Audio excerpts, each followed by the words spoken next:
За сайн байцгаана уу? Сайн байна уу? Боловсролын салбарын ялгаагүй шинэ хуучин гэсэн хоёр төрлийн цалинтай явж ирсэн байна. Чингэлтэй дүүргийн 39-р сургуулиар жишээ татахад 100 гаруй багштай.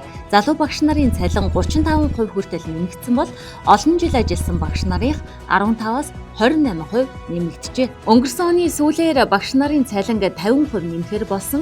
Гэтэл бодит амьдрал дээр олон жил ажилласан багшийн цалин бүр хасагдсан жишээж байна.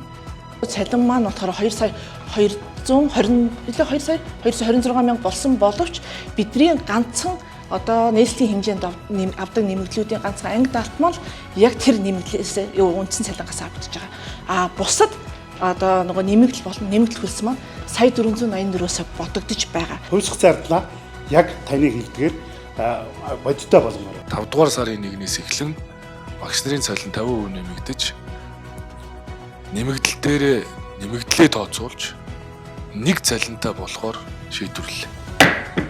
За ингээд ямар ч байсан 3 сар үргэлжилсэн цалингийн хэрүүл цэг тавилаа.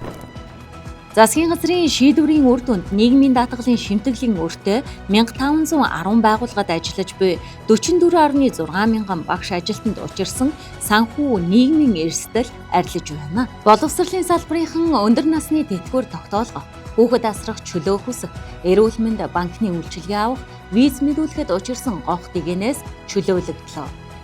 Энэ олон жил ажиллаад одоо багш нь одоо энэ жил ингээд тэтгэвэр тогтоолох гэж байгаа. Одоо тэтгэвэр тогтоолоход бас нэг сүүлийн жилүүдийн тийм ээ аль өндөр авж байгаа жилүүдийг тооцоход бас нэг өндөр авж байгаа сарууд маань бас тодорхой хэмжээгээр бол нэмэгдэж бас тооцогдно. Бидний одоо нэмэгдлүүд яг энэ одоо нэмэгдсэн цалингаасаа бодогдох гэж байгаа нь багш бидний амьдрал, нийгмийн баталгаа болж байгаа. Яг өмнө жилийн 25 оны 4 сартай харьцуулахад бол яг 900 мянган төгрөгөөр 950 орчим мянган төгрөг нэмэгдэж байгаа. Тэгээ энэ нь ингээд эргээд харахад одоо залуу багш бидний хувьд амьдрал ахуйд бас тодорхой хувь нэмэлттэй дэмтэй байгаамаа. Бидний гар дээр авч байгаа цалин яг харахгүй 50% бол нэмэгдэн. Сургууль багшилж байгаа эрэгтэй багш нарын ер нь эзлэх хувь эмэгтэй багш нартайгаа харьцуулаад үзэхэд бол нэлээд бага. Төр засаг ялангуяа зүгээр миний бодлоор эрэгтэй багш нар дээр бүр илүү анхаарах.